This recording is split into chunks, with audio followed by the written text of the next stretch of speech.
Greetings, everyone. We're about to begin. If you can find yourself a seat.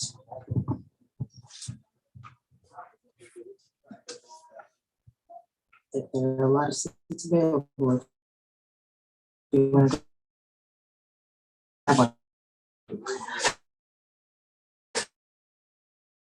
Everyone, my name is Shady Rose. I'm here. For those of you who are brand new and have never been to our store, Lost City Books is a used, new, and rare bookstore. So if you spend some time browsing our shelves, you'll find a lot of really great books that have been carefully selected by our wonderful staff. Our booksellers are curious, intense people who really love books. So we are very proud of the selection that we have here, and we're proud of the events that we get to have with authors such as Jason. Just a few housekeeping items. Please silence your cell phones. And I also mean turn off vibrate, because that can be pretty loud in a quiet room like this. The other thing is we will have a Q&A session at the end of this event. So if you have questions or comments, or you want to open a discussion, please hold those until the end, and I'll cue you when it's your turn. The last thing is, if you are going to ask a question or offer a comment for discussion, you'll need to come up here and talk next to this microphone. It won't necessarily amplify your voice, but we have a crew here filming from C-SPAN. Hello, C-SPAN folks, and they're capturing audio. So we'll want to get your wonderful questions on that audio as well. Yes, please keep your mask on when you come up to ask a question. Also, for all audience members, please keep your masks on at all times during this event. Our speakers are able to unmask because they're all the way over here at the front. At the end of the event, after the Q&A, you'll have the opportunity to grab your copy of the book and have it signed if Jason is feeling generous enough to do that. If you already purchased a book through the Eventbrite ticket sales, your book is downstairs at the front desk, and you should seek it there.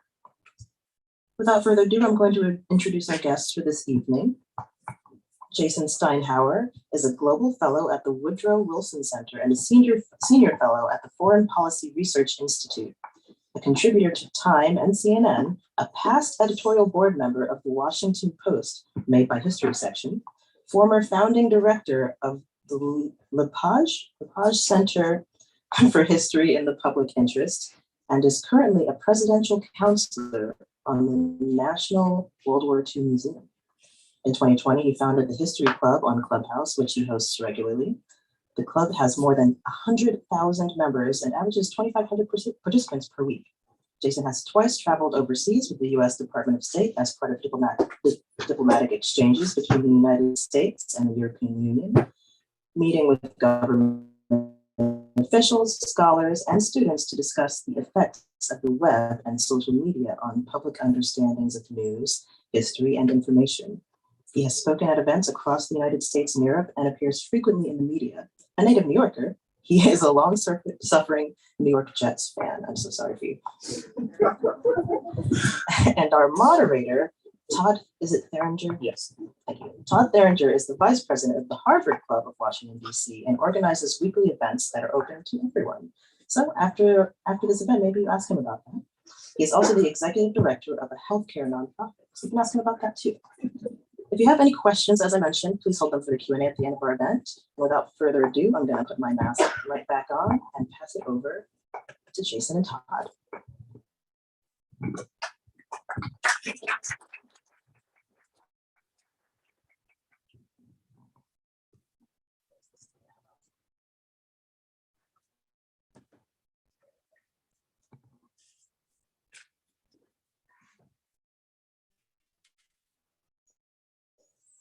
All right. Well, thanks everyone for coming. I tested this morning. I'm COVID negative. So unless I picked it up somewhere walking between home and the store, I should be good. Stay mad for now, but I appreciate everyone being with masks on and everyone getting vaccinated and doing this in a safer way as the treatments that are now available to help us get through this pandemic.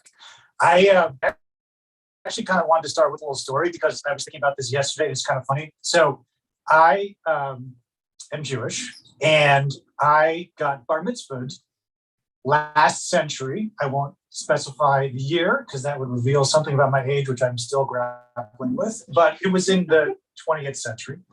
And my bar mitzvah, because my birthday's in December, my bar mitzvah was actually in early January. So it's actually this week, a number of years ago, that I got bar mitzvah. And for people who know Jewish tradition and Jewish ceremonies, the bar mitzvah is a big deal, right? Your whole community comes out, your whole family comes out, you're in synagogue, and there's literally like 250, 300 people around you celebrating you, throwing candy at you, singing and dancing. Well, the night before my bar mitzvah, there was a huge snowstorm. And so the morning of my bar mitzvah, everything is covered in snow. The roads are totally impassable. So we get to synagogue and there are literally like 20 people there for my bar mitzvah. 4 of my friends made it from my school, and then like a couple of people from the congregation, and none of my extended family, and like no one else. So I was thinking about that in context of this event. It's like kind of like, A, don't do events in early January, but B, of course, if like no one came to my bar mitzvah, no one will come to my book release party. But you guys are here, so you guys are the equivalent of the people who made it to my bar mitzvah all those years ago. The funny thing about this story, though, the sort of asterisk, is that we have this family friend named Harvey, who we've known all our lives. My parents have known him since before me and my sisters were born, and Harvey did not come to my bar mitzvah. And afterwards, we assumed it was because would come to all of my events subsequently, making up for the fact he didn't come. But of course, he's not here. So Harvey, that's 0 for 2. He didn't come to my wedding either, so he's over.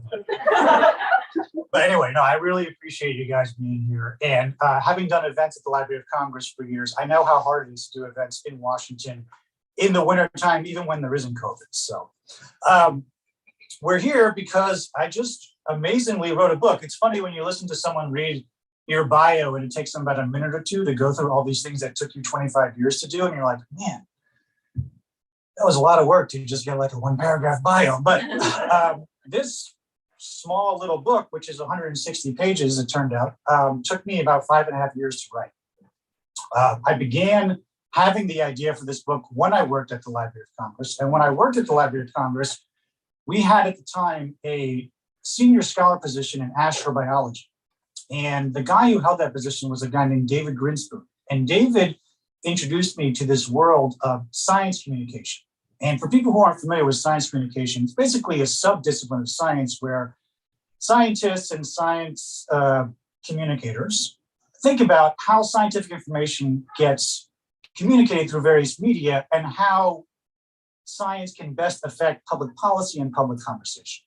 And there's a whole infrastructure around science communication. There are fellowships, there are institutes, there's lots of funding. And so it just sort of seemed to me that history should do the same. There should be something called history communication. There should be something called history communicators. So I had suggested this to some people, and some people thought I was crazy, and some people thought that, oh, maybe this is a good idea.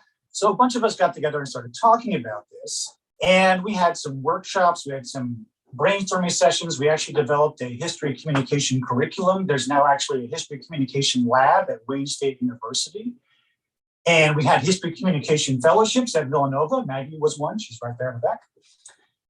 But the more I thought about it and the more I looked into it, the more I thought there was actually a bigger story here to tell about how the web has actually changed the way we communicate history, how it's changed what histories we know and which histories we don't know, what histories we learn about, what histories we don't learn about.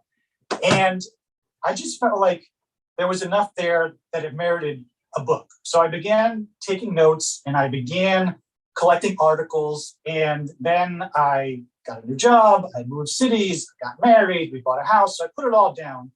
And then in 2018, I kind of came back to it. I went to the Library of Congress, I wrote the first draft in 2019, I wrote the second draft in 2020, and I wrote the final draft in 2021, and that led to this book in now early 2022.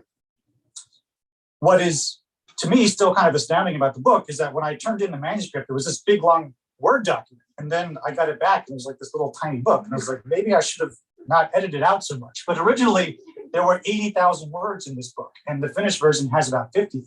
So I cut out about 30,000 words because the book was kind of going in a lot of different directions. And I felt like it just needed to be a little bit tighter in order to tell the story I wanted to tell. But I'm really excited about the end product. I think it's a good book. I worked really hard to make it a book that people would actually want to read.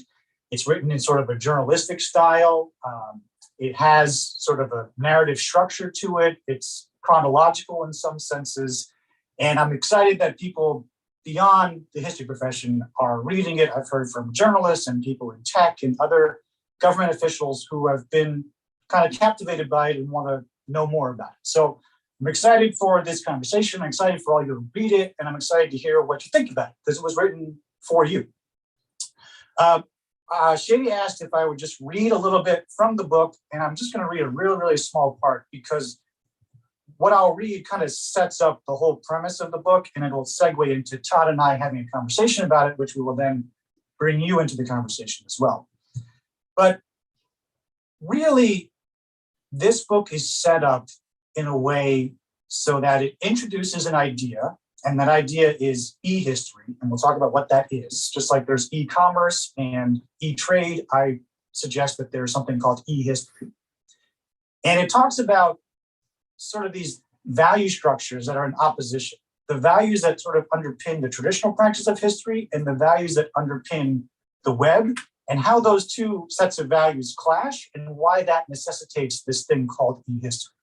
And then the book then takes you through a series of case studies, Wikipedia, Twitter, Facebook, Instagram, which shows how these clashes of values play out and why certain e-history that conforms to a set of values and conditions becomes visible in your feeds, and why other forms of e-history that don't conform to those values you will never see. And at the end, the last chapter is actually called Does History Have a Future? And the question is, will this kind of e-history eventually lead to the end of history as we know it? So let me read a little bit from those two chapters, and that'll segue perfectly into conversation with Todd. So this is from chapter 2. E-history solves a problem, namely, how do you transpose the study of history into the web and social media? The problem exists because, at heart, the values that underpin the professional discipline of history are at odds with the values that underpin the social web. Professional history is an expert-centric, always evolving intellectual pursuit that is time-consuming and rests on its intrinsic value. The social web is a user-centric, data-driven commercial enterprise that is instantly gratifying and privileges extrinsic value. That clash creates the conditions for e-history to emerge. So that's kind of the premise of the book. And not to spoil it for you, but I'll read a little bit from the last chapter. With each new platform and media trend that emerged, capturing money and public attention, new forms of e-history emerged with them. Wikipedia pages, on-this-day factoids, history and pics tweets, Twitter threads by historians, Instagram posts from history cool kids and war-themed accounts, newsworthy op-eds, podcasts, Clubhouse rooms, TikTok videos, YouTube channels, and content about the past created by machines all compete for our online attention under the name of history. Some e-history is created by professional historians, others by journalists, hobbyists, teachers, teenagers, political operatives, hostile foreign actors, blockchain users, and computational programs. Some e-history has educational intent, some has nefarious intent. All are driven by agendas, be it the promotion of a person, a brand, an ideology, a discipline, or a set of values. Different e-history rely on different mechanisms to achieve visibility and influence: crowdsourcing, digital nostalgia, virality, visually arresting, newsworthy storytelling, or via AI. But the most visible and influential e-history tend to mirror the values of the web itself.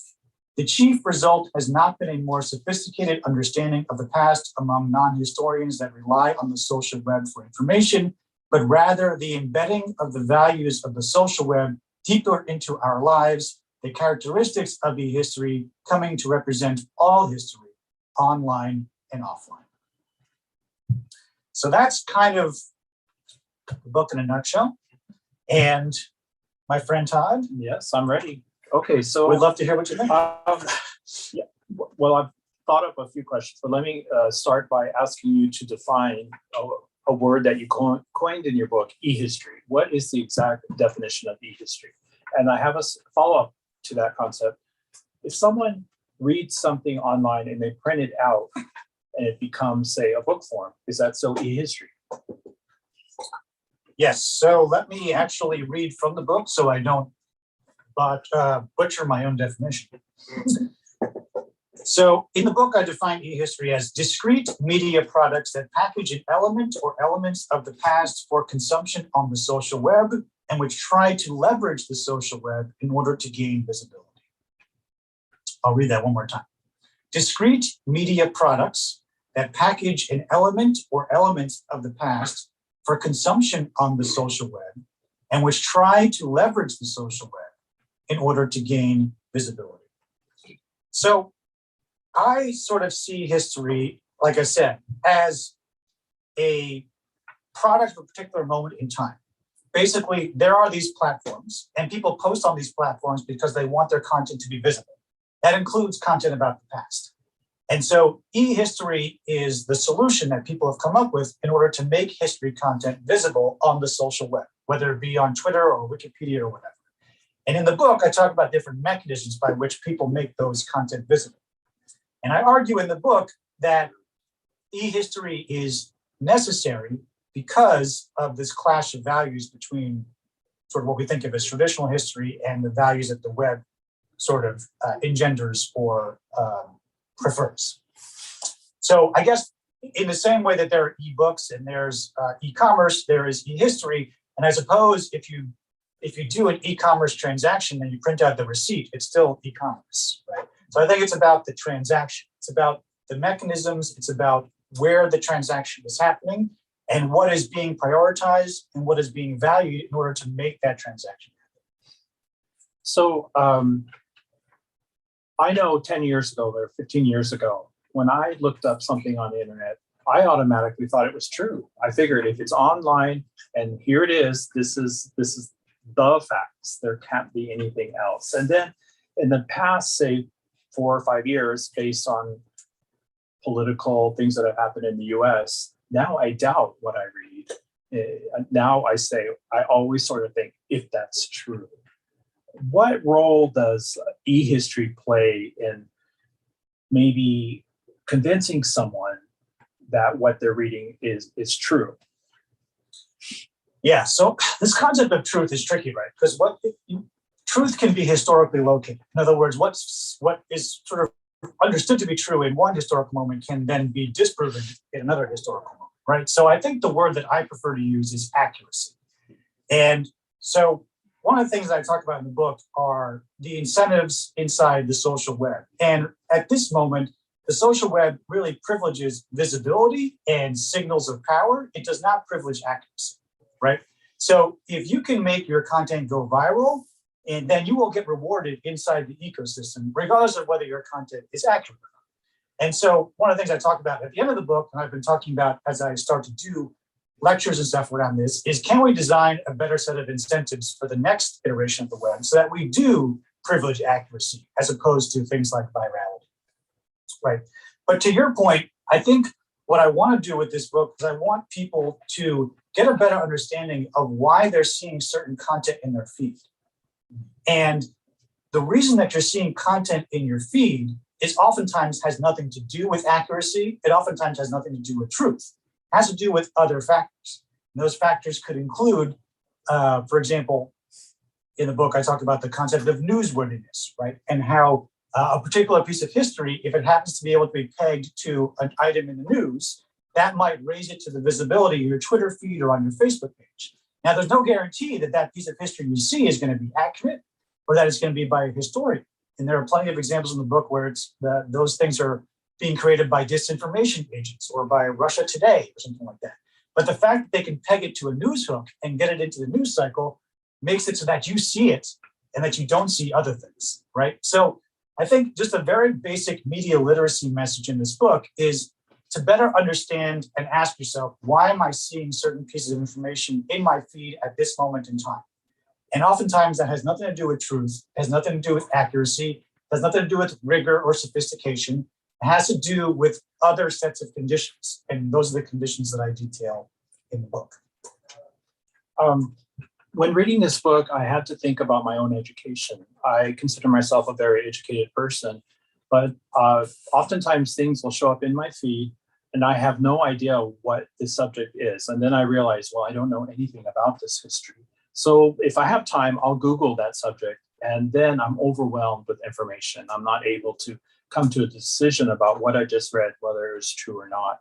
What does the consumer do, or what's the impact on the person reading that? If they think they don't know the history, then they read something and they're not quite sure if that is true. Are we really being educated by this system, or are we at the same spot we were before we read it, not really knowing history? Right. So this is a great question. It's one of the things that I wrestle with in the book. So one would think that with all this history content out there online, we would know more, but there's just no evidence to support that. And then you look at studies and you talk to people anecdotally, and you look at all the data that's out there, there is no evidence that points to the fact that we understand history any better just because we see so much of it on our phones. And so I would have loved to have written that book. I would have loved to have written the book that says there's so much EHistory out there, and you can find all these history YouTube videos and all these history Twitter feeds. And boy, doesn't that mean we all know history better? But I just couldn't find any evidence to support that. And if someone can find that evidence, I'd love to see that book. There's been so much written about the sort of deluge of information that we take in every day. And there's scholars by the last names of Nahom and Hensley who've written a book called Going Viral. And I reference that book a lot in my book. And they have this concept called satisficing. And they say in a situation where there's information overload and there's so much information, web users tend to satisfice. In other words, they find a piece of information that is sort of good enough, and they just stick with that because the effort that it takes to go further and dig deeper is too laborious. And so there's a lot of satisficing that happens on the web, and there's a lot of satisficing that happens when it comes to history. People see a YouTube video or a tweet, and the effort to dig deeper, to learn more, to go get the book, to look in JSTOR, to find a historian who works on the subject, it is all so overwhelming that basically the tweet ends up satisfying, and it ends up being a stand-in for history, right? And I found this over and over and over again when I talked to people and when I looked at studies. And that's why I say at the end that we may have a greater awareness of certain pasts. We may know one or two more historians on Twitter than we did 10 years ago, but being aware of something is not the same as understanding something. And so if we have more awareness of various pasts, that's a good thing. It's a good first step, but it doesn't equate with actually understanding the past any better. And a lot of it is because we sort of engage in this practice of satisficing on the web, and that applies as well to journalism and science and other things. But in this case, it particularly applies to history. It's also one of the reasons why I think there's a real danger in just relying on the social web for your primary source of historical information. And that's one of the things I talk about in the book as well, is that there is this perception that because there's so much e-history out there that we don't actually need history classes and that we don't need history books and maybe we don't even need historians. And unfortunately, the numbers over the past 10 to 15 years are kind of bearing that out. History degrees are down by 33%, the largest drop of any degree in the United States. There's similar trends in Europe as well. History classrooms are increasingly empty. History departments are being hollowed out. People are retired and they're not being replaced. Funding for history is heavily constrained. If you look at history departments or history museums, they're all under tremendous funding crunches. And when I was working at the Lepage Center, I literally only could find two places that funded history consistently: the National Endowment for the Humanities, which is also always in danger of being cut, or the Mellon Foundation. So it's not a coincidence, I think, that history is suffering these pressures and these headwinds. At the same time, there is so much new history out there. because I found as I did my research that so many people feel like because I can learn history on my phone, quote unquote, we don't need to actually have history classes. We don't need professional historians. We don't need to support it with funding. But this book, I think, or at least I hope, sort of disproves that myth, because we're not actually learning anything with EHistory. It turns out we're becoming more aware of things, but we're not actually understanding things. I have a question. So I recently watched a movie about Russian history, and it was a sort of a love story that was telling what happened during the revolution.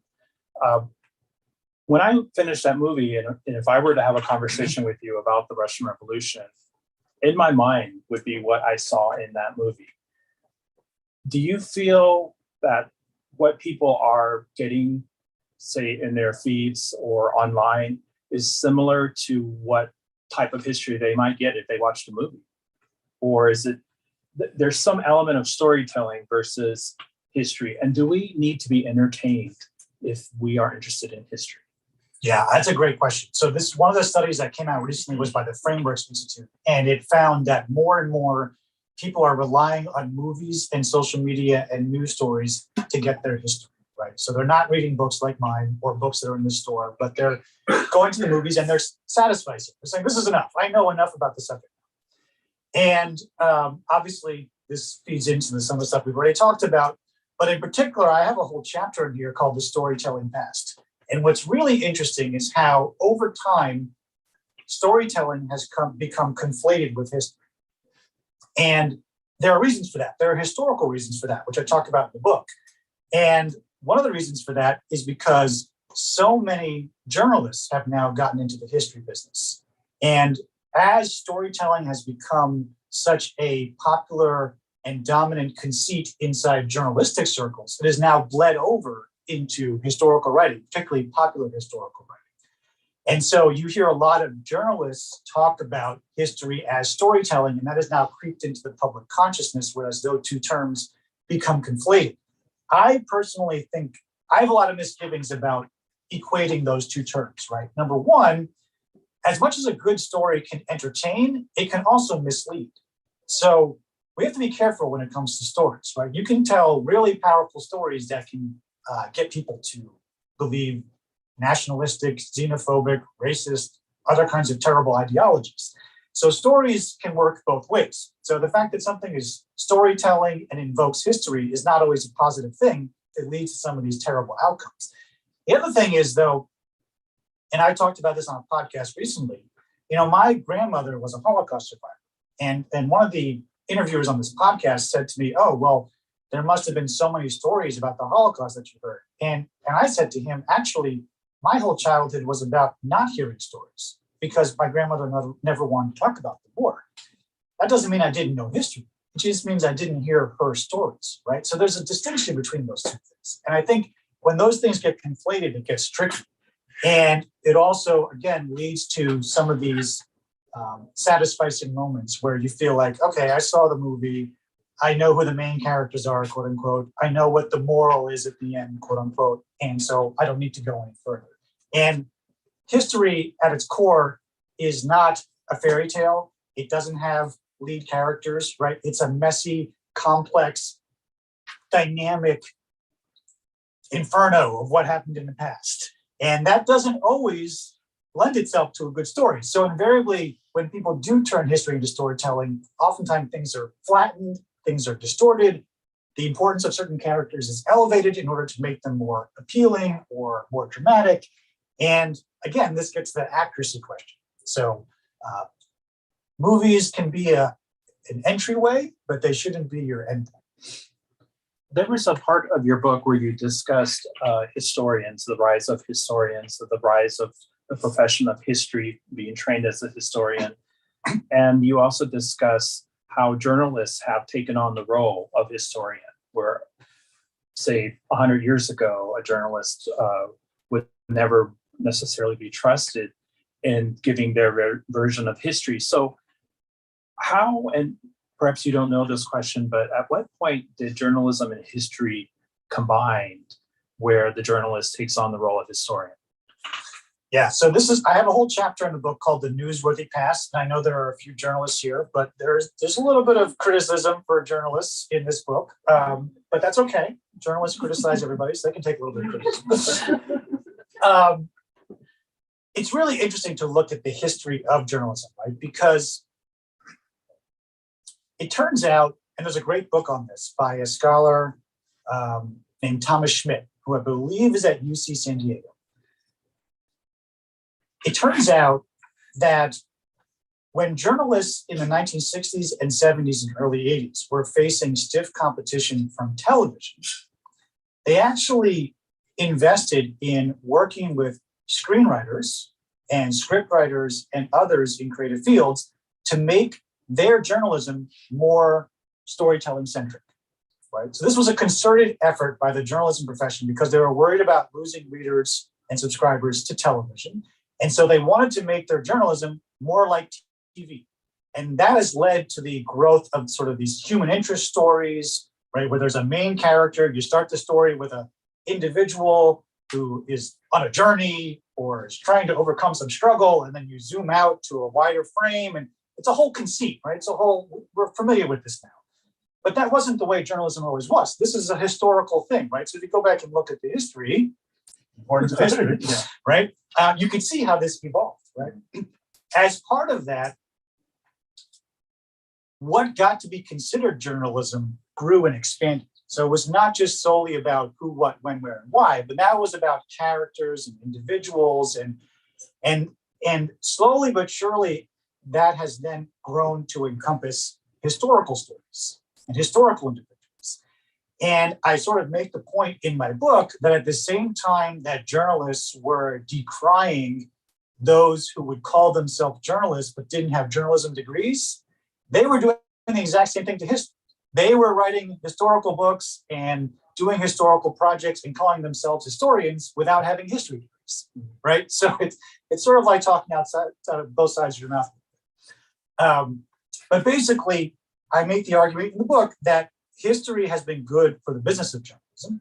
And so as it's proven itself to be good for the business of journalism by giving journalists more stories to write, more characters to dig into, more storytelling scenarios to set up, more examples of what can be considered news, more content to fill web pages and to put out in social media feeds, then the more journalists have waded into this territory.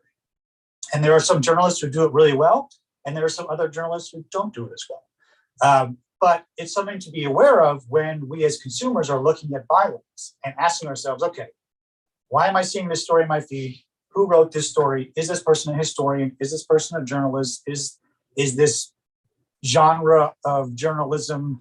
Is this sort of more in the storytelling genre, or is this in the sort of explanatory, analytical genre? And just being sort of aware of those things as you consume information, I think is important. So how and when it happened, it's been a gradual evolution, but I do think that there's a story in here that's going to be interesting for people because people probably haven't thought about journalism in that way. Yeah, I think you're right. I think people still think of this is a journalist, so this is just investigative reporting. But at the same time, they are sort of choosing what parts of history they want to include in their investigation. So they are creating history in their whatever they're investigating. Well, I think also we now take for granted so many of these things, like the storytelling nature of journalism and the fact that journalists write all these history books and do all these history articles.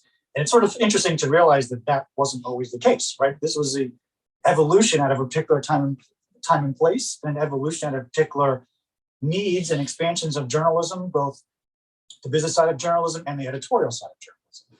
And so, again, part of this book is just sort of better understanding how and why these phenomena emerge and why you're seeing certain things in your feed at certain times. And this was a question, and maybe this will be my last question for you. The internet is really a business. And so what I, after reading the book, what I determined is that somehow there is this way of trying to, what would be the right word? Maybe figure out a way of how we can earn money from something. And perhaps the EHistory is a way of figuring out how to earn money. But where's the money coming from? Like, how, yeah, can you explain that part? What Yeah. is the commercial connection with eHistory? Right. So one of the things I talk about in the book is that how the major platforms are all basically advertising businesses, right? We give them data about ourselves and they turn it into ad revenue. And they service us ads and they take signals from us and they try to use that to target us better ads.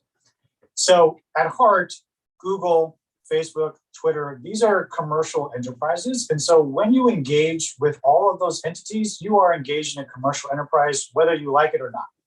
So for historians who want to educate, want to stimulate democracy, want to contribute to social justice, that's all great, but you're doing it through a commercial enterprise that at its heart is about transactions and getting you to give them more data so they can serve you more ads. So I talk about in the book that at heart, eHistory is always a transaction, right? There's always some sort of transaction at the heart of it, whether it's a click or a link to something else, or a platform taking your data, or a platform interpreting a signal from you that you'll read such certain content, and so it's going to then serve you similar content or related content, right?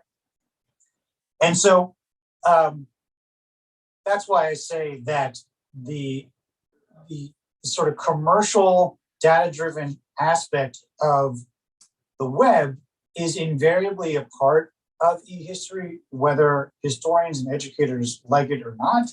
And all eHistory at some level is a transaction. And to your point, on the web, because of the way the web has been built, everything is about the extrinsic value. So what do I mean by that? Basically, on the web, content doesn't have value unless it gets seen by somebody. And the more it gets seen, the more valuable it becomes, right? So if you're making eHistory on the web, if you want to gain influence and you want to have your information be publicly valued information, you have to make sure it gets seen. Otherwise, it has no intrinsic value.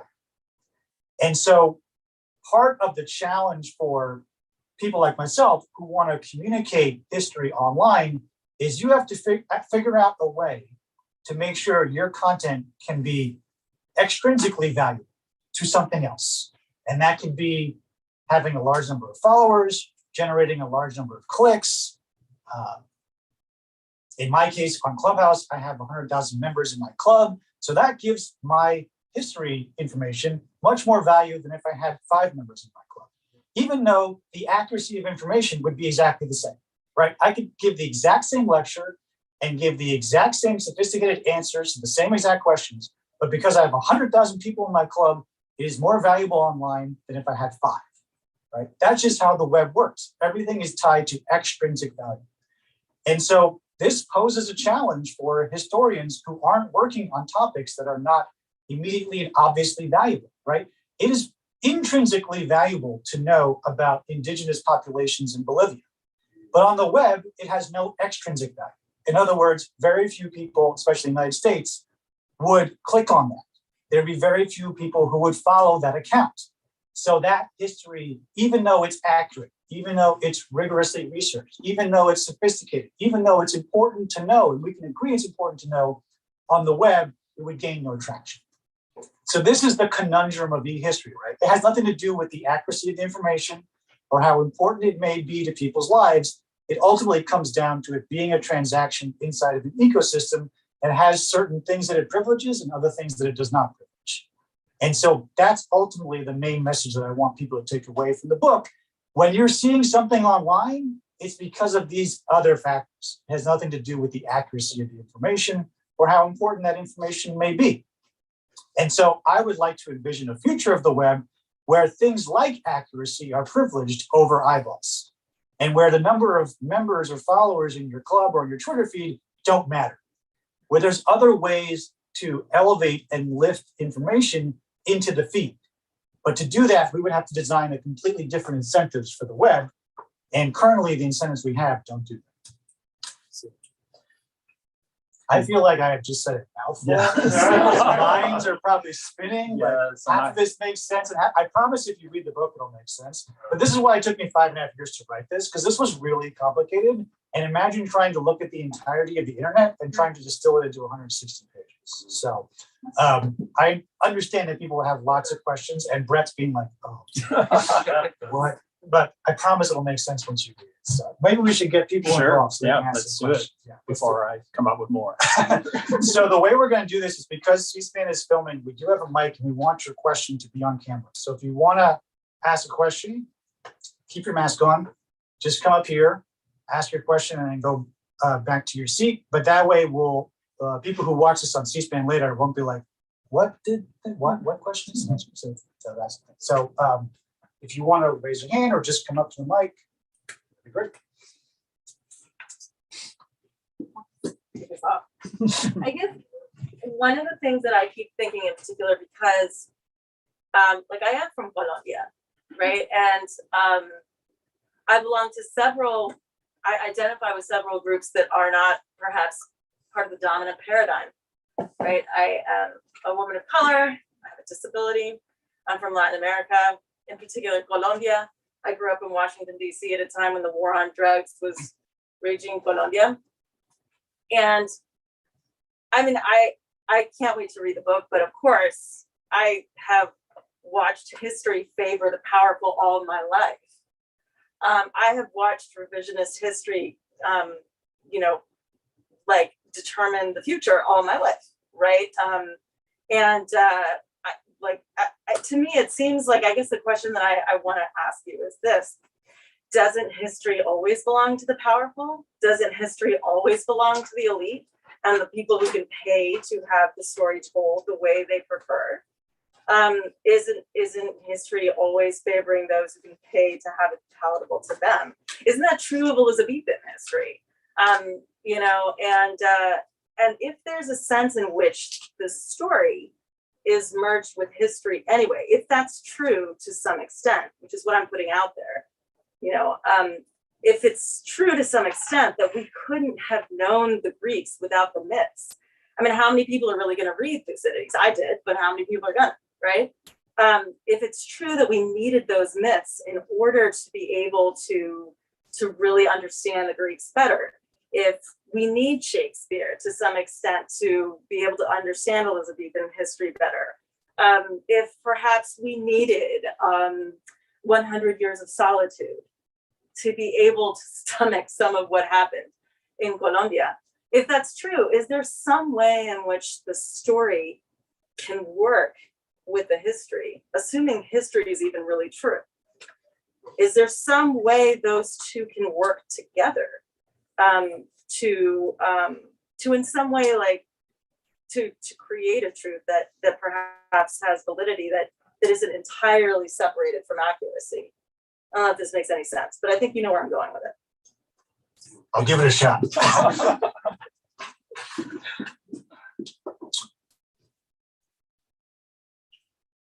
I think there's a couple of conflations that tend to happen when we talk about history, right? So I think what you may be referencing in the early part of your comments are national narratives, right? And so national narratives oftentimes are interwoven with mythologies about nation states, because in some ways nation states can only exist if there are national myths underpinning them, right? There was no United States before the 1770s and 1780s. So to create a sense of nationhood, a new national history had to be written. And that history included several myths, including about Columbus, for example. Right? People were celebrating Columbus Day in 1792 as if it was the 300th anniversary of the United States, even though the United States didn't exist until 1776 and 1787. So it doesn't make any sense, but it was a myth, right? And the same happened when India became an independent nation. There was a whole new national history that was written to underpin the creation of a new nation state. And oftentimes, those national narratives have left a lot of people out. Right?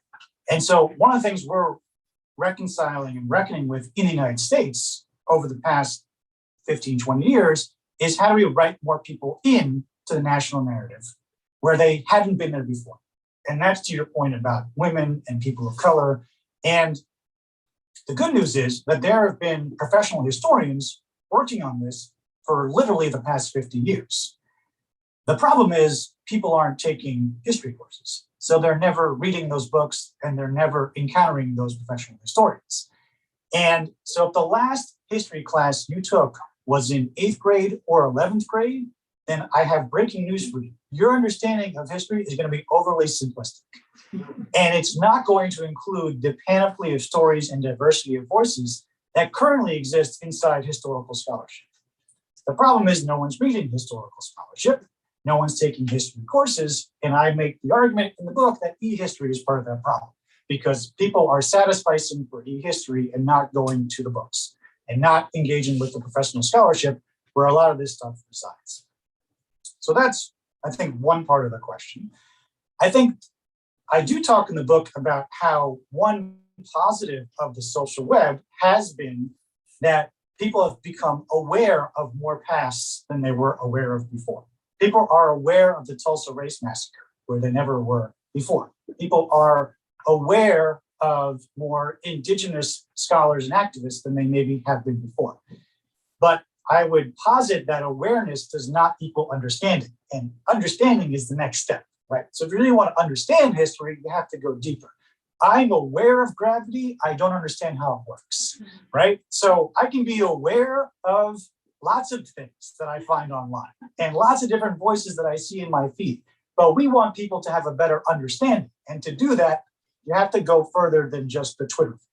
So that's part of how I would answer that too. And then the last thing I would say, I think there is this sort of belief that history is always written by the victors. I don't know where that came from originally. It'd be interesting to trace that back. But as someone who is Jewish and knows firsthand that we've been on the wrong side of a lot of conflicts where we've lost a lot, we had a lot of history growing up. And there's a lot of Jewish history out there. So again, there's a whole rich, diverse field of African-American history, Latinx history, like you name it, it's out there. It just takes a little bit of effort to find. But to your point, it needs to be better interwoven into the national story that we tell ourselves. And I think that is incumbent upon all of us to have a part in.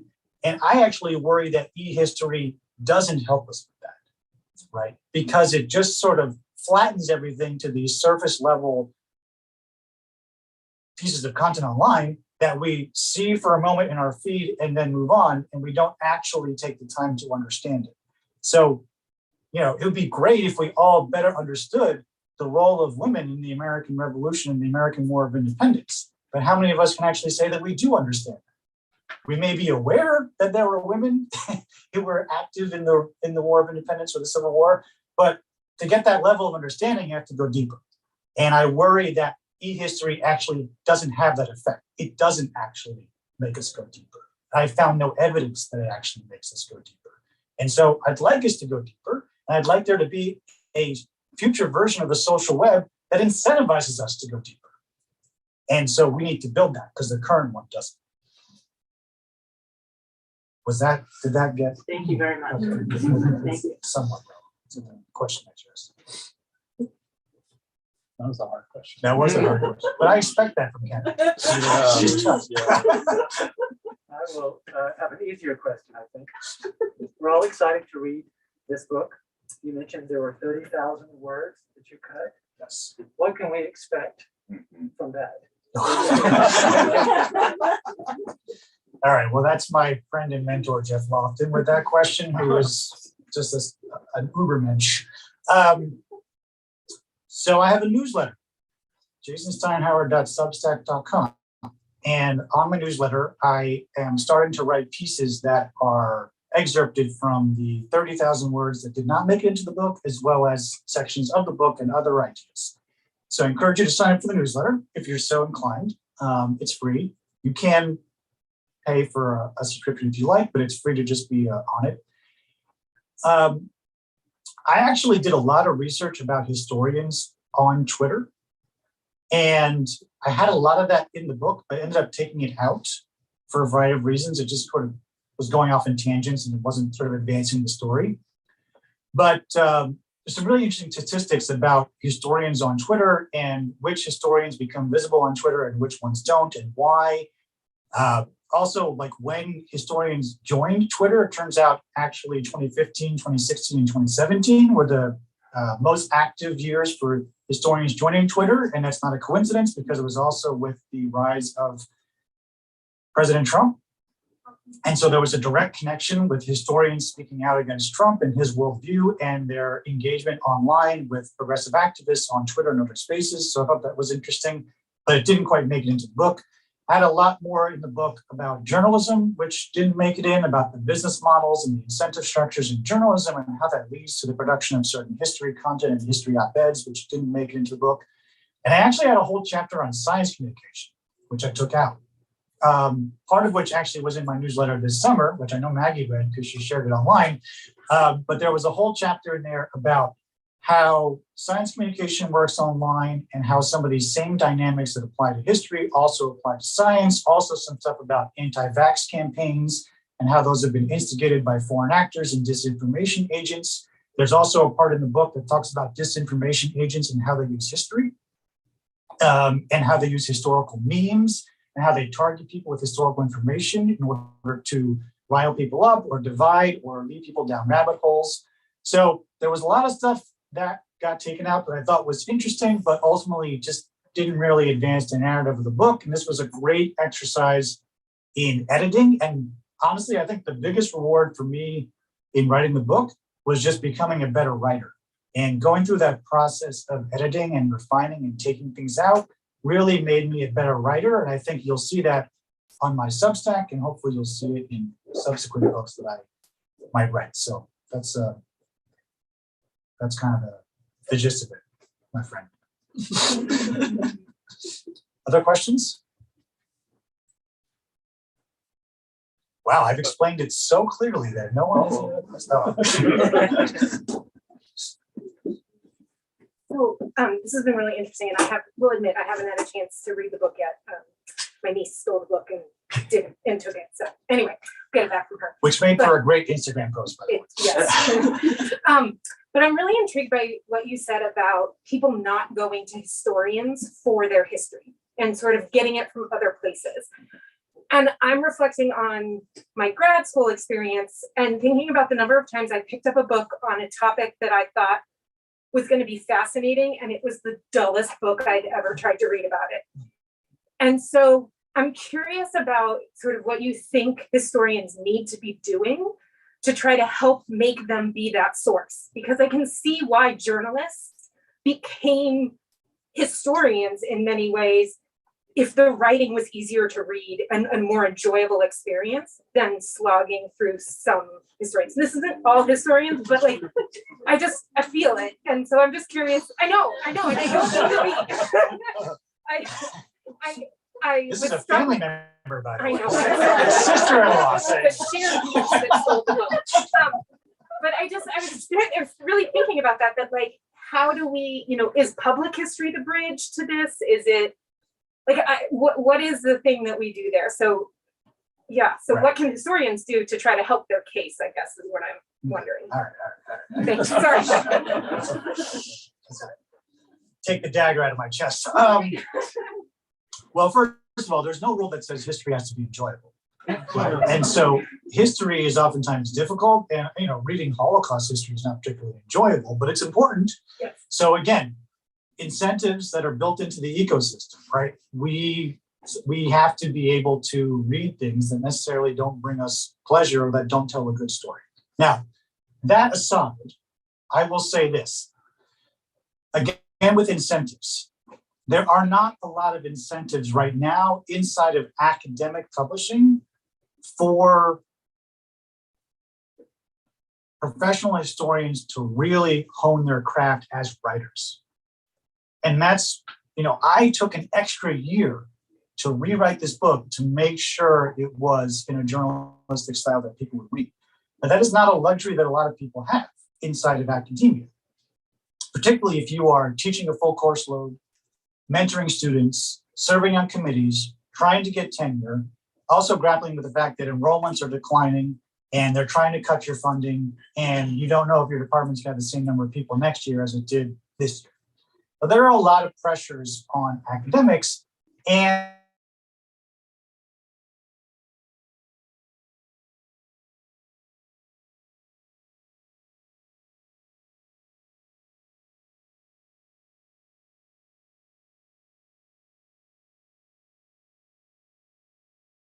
every article that you've done, every book that you've written, you want to stack it up because the system rewards you for that. It gives you job security, it can give you tenure, and it can make it so that you never have to look for another job again.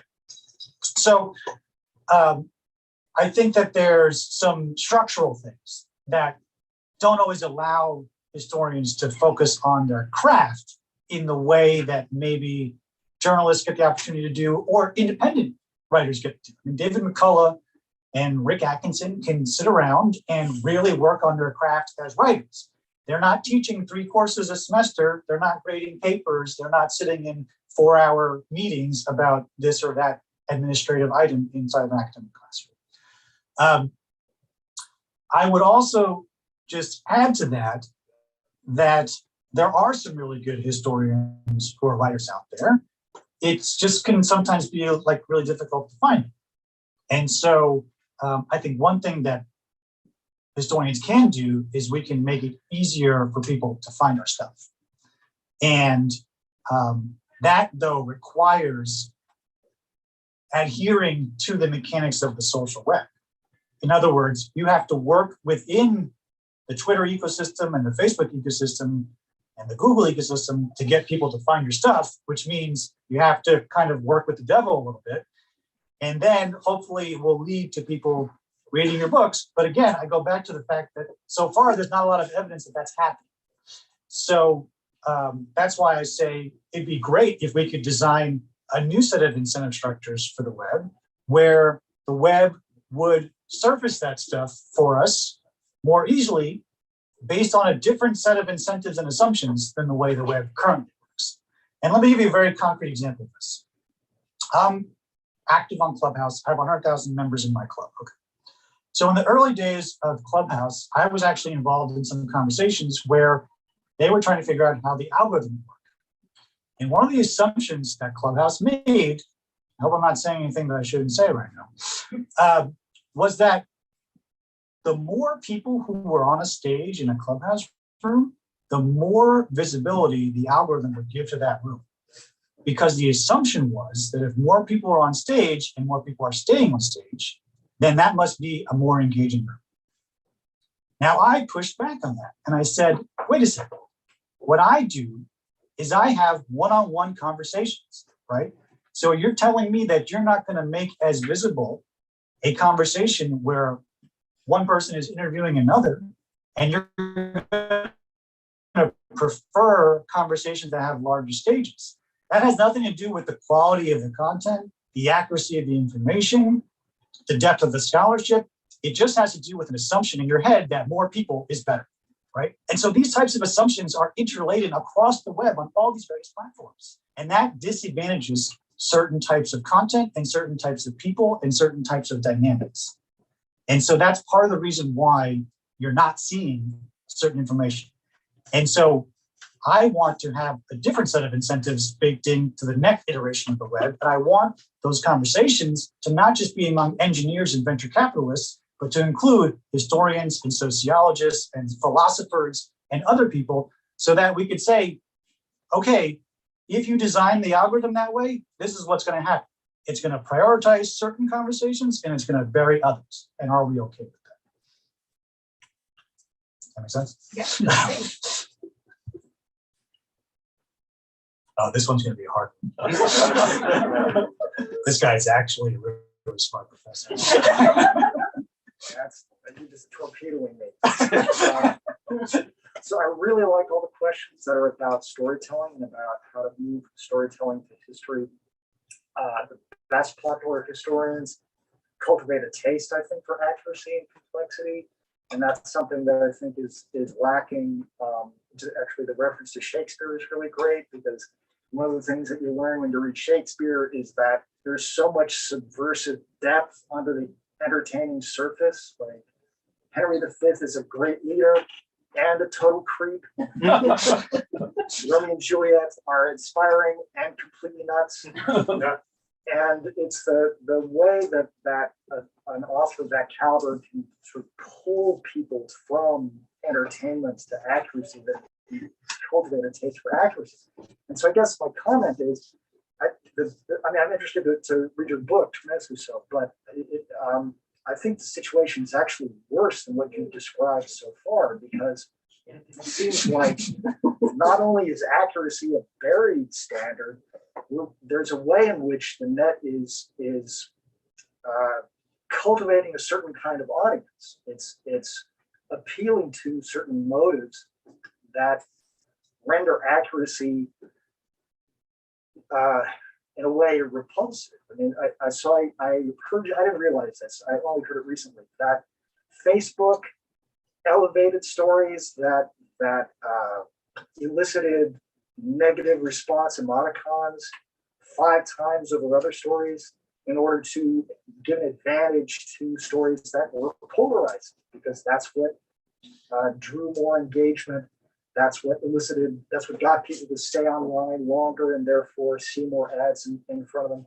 So there's a way in which taste, the internet is cultivating a taste which is in a way against accuracy. So I wondered, we're sort of stuck having to play this game, but how do we cultivate a taste? You're going to have to answer this and come up with a solution. So, how do we cultivate a taste for? That'll be my next book. Right, yeah. How do we cultivate a taste for complexity and accuracy when really what most people get a big thrill out of is feeling outrage? I'm glad there's no small questions. Jeff, you want to come back and ask a softball?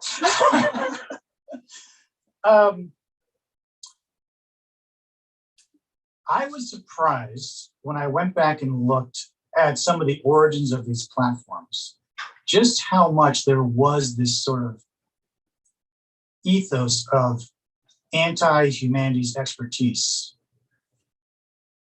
So much at the outset of it, right? And I'm particularly thinking about Wikipedia, where it wasn't just about creating a crowdsourced encyclopedia. It was purposely about sticking it to the experts, right? Because the founder, and I quote him in the book, he basically said, like, we don't want this to be PhDs spouting out their knowledge, and we don't want this to feel like you're back in grad school. Like, and one of the themes I talk about throughout the book is that a lot of e-history succeeds online because it purposefully positions itself as an antidote to history, right? So in other words, because there's perception of history and historians as being sort of boring and out of touch and this, that, or the other that Elizabeth just articulated, a lot of e-history purposefully sets itself to be the antidote to that.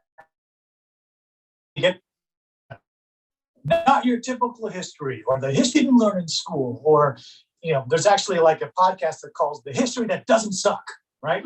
So it's all about being in direct opposition to humanities expertise in some ways. And so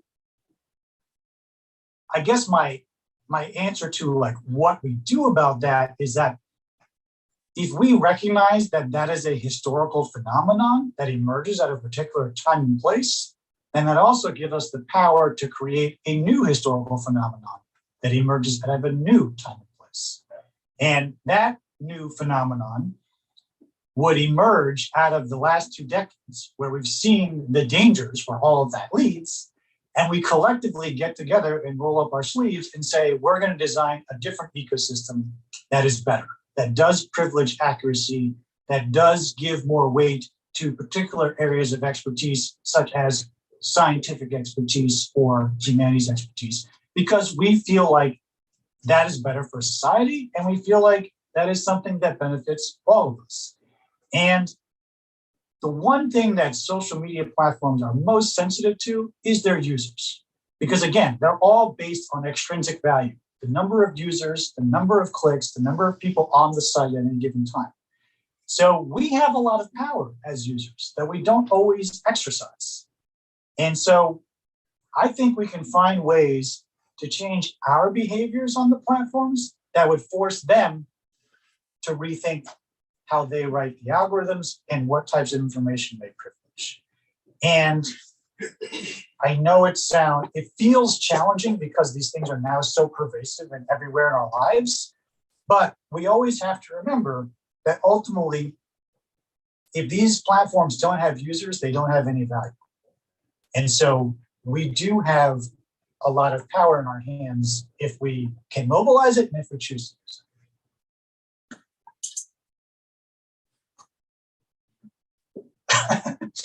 We're winding down here, but we can squeeze in maybe one more and then we'll All right. have to have a part 2 or something. So going along with that same point, so much of what we experience on the internet does come down to a handful of deciders. Facebook, Google, YouTube within these platforms, eBay, Amazon. And even if there are a group of educated people in this room, people who read your book, I'm very skeptical of the fact that people could become conscious enough to change their own ways when the reason that those algorithms are built is to target emotion. It's to make you keep reading. It's to make you want to stick around. It's the infinite scroll. So how do Facebook and YouTube and all of these other platforms come around to a more humane way of thinking and building their algorithms? Because part of what we've seen over the years is a radicalization that comes from the Facebook groups, disinformation campaigns that didn't get stopped from people within the United States and abroad. And nothing seems to have truly changed, even though there's more awareness on an elite level of that problem. So I think one of the things that I write about in the book is how, algorithms have kind of become like the boogeyman, right? It's like, ooh, the algorithm, right? Well, if you look at a thing like Facebook, in the early days of Facebook, it was a little bit of a combination of like Friendster, which is like, finding your friends online, a little bit of a combination of like hot or not, right? Who's this person's picture? And then like poking people on walls. And then what happened was camera phones got better and mobile service got better. And we as users started posting photos to Facebook a lot. So much so that over 50% of the content on Facebook at one point was people uploading photographs. So what did Facebook do? They refined the algorithm to make it that you'd see more photographs in your newsfeed. And that also helped them sell more ads because it allowed them to create wider, more graphic ad layouts where people would see the ads interspersed with the photographs in their feed. And I talk about this in the book. Why do I bring this up? Because the algorithms are a dialogical process, right? It's us giving them information and telling them what our preferences are. And then they refine and fine tune in order to keep us on the site longer and sell us more advertising. And it becomes a cycle. So I feel like, and this is my opinion, people can disagree, that we still have a lot of power in this because ultimately they're looking for signals and cues from us about what will get us to spend time on the platform more. And the more time we spend on the platform, the more data they can extract from us, the more advertising they can sell, the more revenue they can make. So we need to send different signals. And I recognize the skepticism that we can do that, but there was a lot of skepticism in this country that Confederate monuments would ever come down, and now they're coming down all over the country.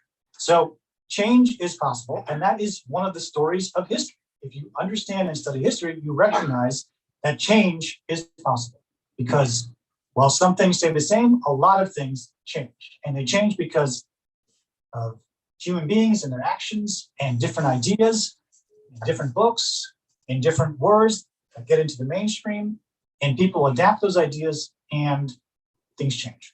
So I don't think it's just a question of there's a few people sitting in back rooms with levers who are controlling everything that we're doing.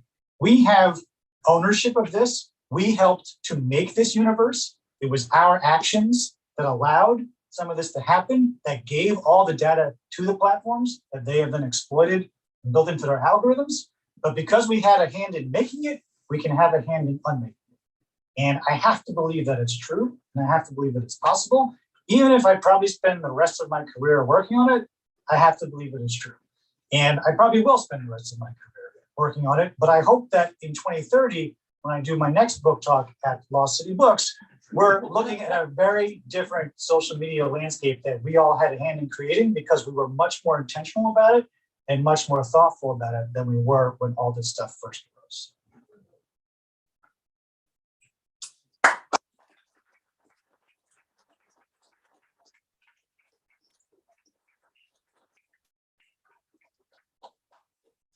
We are a little bit out of time, unfortunately, so we're not going to be able to address the questions in the live stream chat.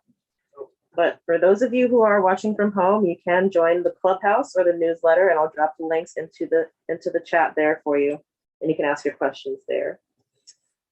In the meantime, everyone, thank you so much for joining us tonight. This has been such a wonderful discussion. I'm so honored to have you here for this book. So let's do another round of applause.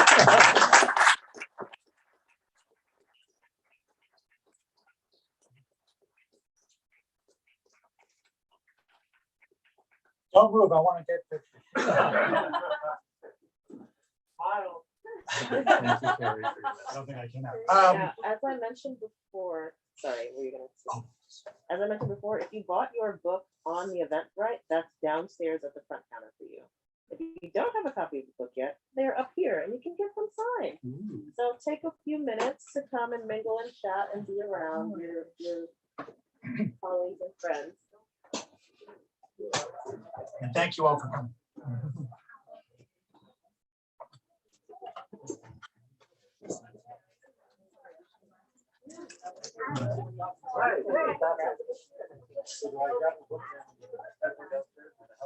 Shady, how do they execute?